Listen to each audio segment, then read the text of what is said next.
Good morning everyone, this is my Takadena, and for today's video I will discuss the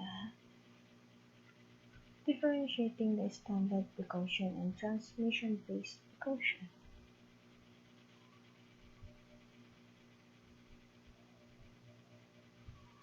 Standard precautions.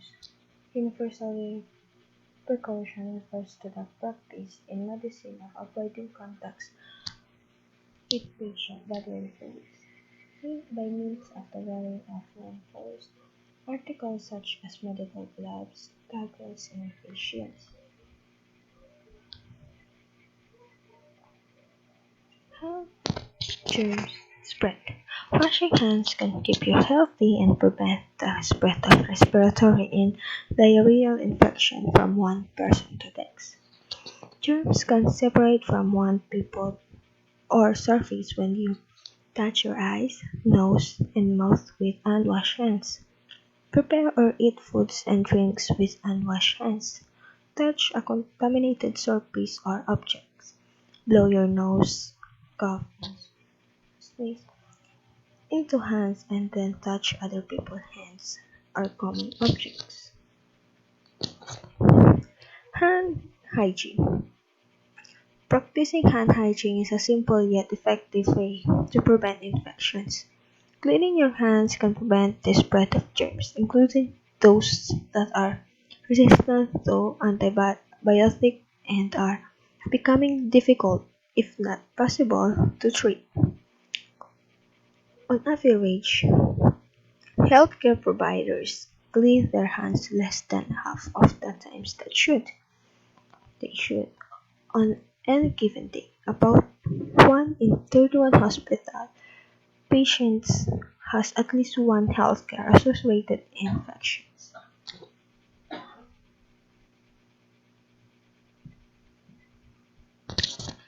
This this on how you can wash your hands properly.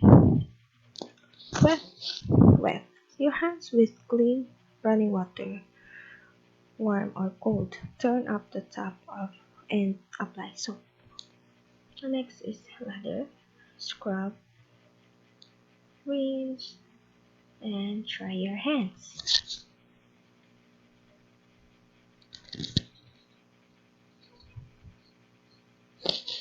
Use hand sanitizer when you can't use soap and water.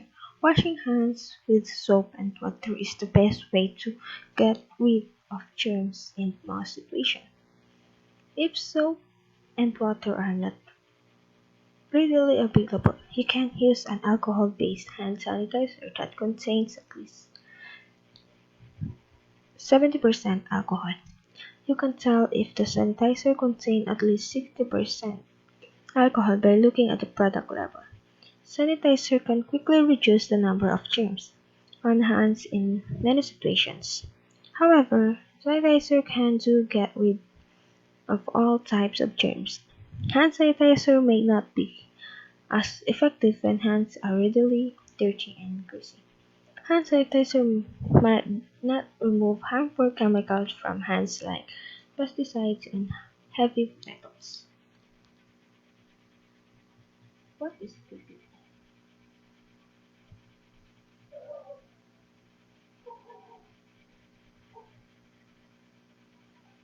Use of personal protective equipment, example gloves, masks, etc.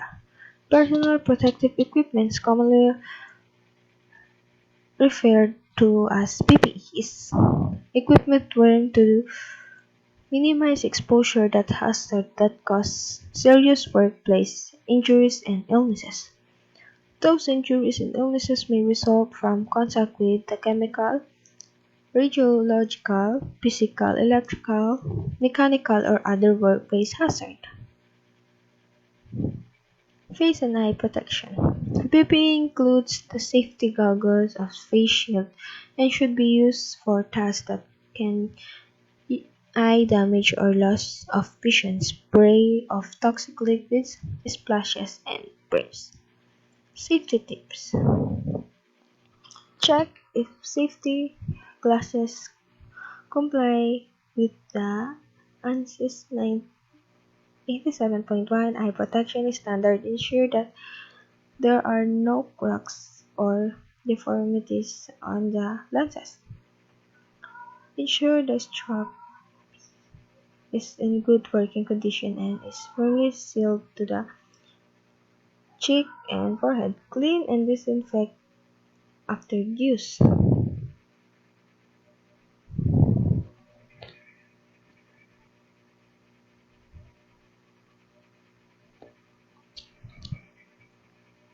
Respiratory protection.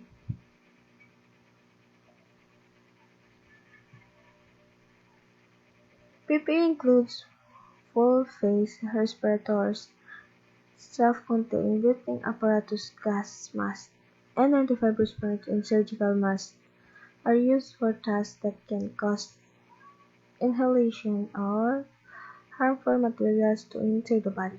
This includes harmful gas, chemicals, large particle droplets, spray,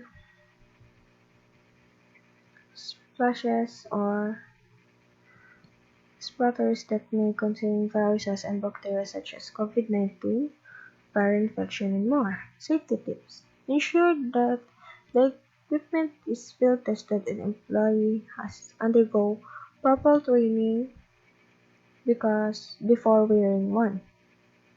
Carefully read the instruction to determine if it is designed to help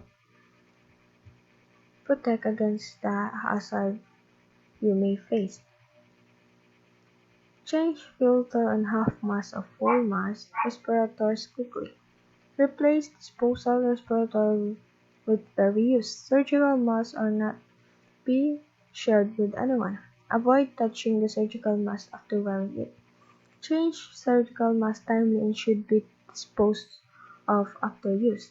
Replace the mask immediately if it is damaged or soiled.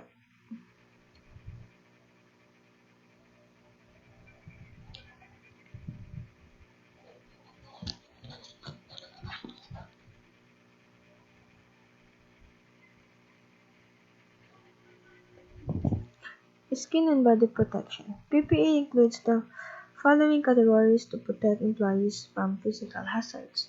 Hands protective protection. PPE includes hard hats and headgears and avoid be required for tasks that can cause any force or object falling to the head.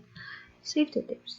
Ensure that there are no dents or deformities on the shell and connection are lightened inside. Do not store in direct sunlight as extreme heat can cause damage. Cause appropriate cleaning agent as it can weaken and shell of hard hats and may eliminate electrical resistance. Always replace a hard hat if the use can carry out impact, even if damage is unnoticeable. Body protection. PPE includes safety vests and suits that can use for tasks that can cause body injuries from extreme temperature, flame and sparks, toxic chemicals, insect bites, and radiation. Ensure that they are clean and free from cuts and burns. Always get a good fit to ensure body full protection. Ensure bodysuit is heat-resistant clothing when working with high-temperature hazard hand protection. PPE includes safety gloves and should be used for tasks that can cause hand and skin burns, absorption of harmful substance, cuts, fracture, or ventilation. Ensure hands protection fits perfectly with no spaces and it's free from cuts, burns, and chemical leakage. Always replace them when any signs of contamination was observed.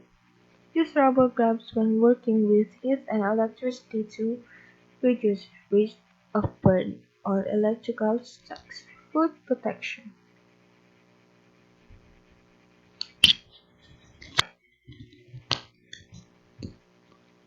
PPE includes knee pads and safety boots and should be used for tasks that can cause serious foot and leg injuries from falling or rolling objects, hot substance, electrical hazard, and slippery surface.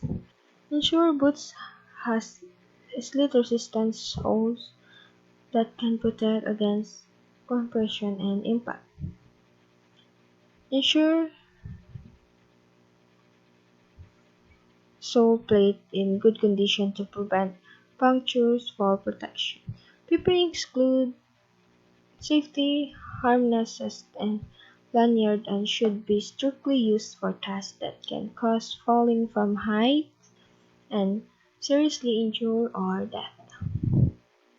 Ensure that the straps are free from tears, deformities, and burn marks. Dispose of the equipment if used after a falling incident.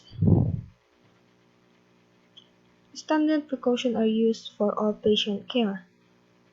They're based on risk assessment and make use of common sense practice and personal protective equipment used that protect healthcare providers from infection and prevent the spread of infection from patient to patient. Next is transmission-based precaution.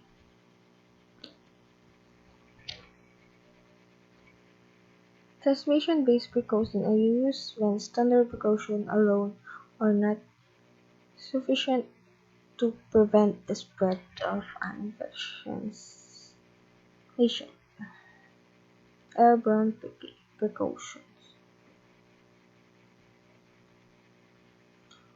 Diseases requiring airborne precaution includes but are not limited to malaise, severe acute respiratory syndrome,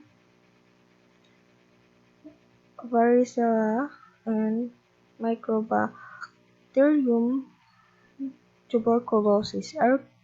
Airborne precaution apply to patients known or suspected to be infected with microorganisms transmitted by airborne droplet nuclei.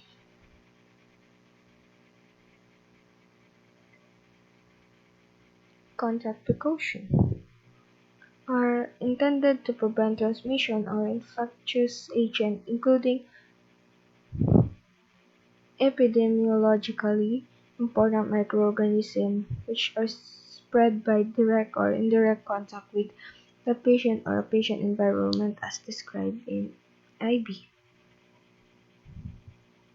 Droplet precaution are used to prevent the spread of pathogens that are passed through respiratory restriction and do not survive for long in transit. The droplets are relatively large particles that cannot travel through the air very far. They are transmitted through coughing, sneezing, and talking. And that's it for today's video. Thank you for listening.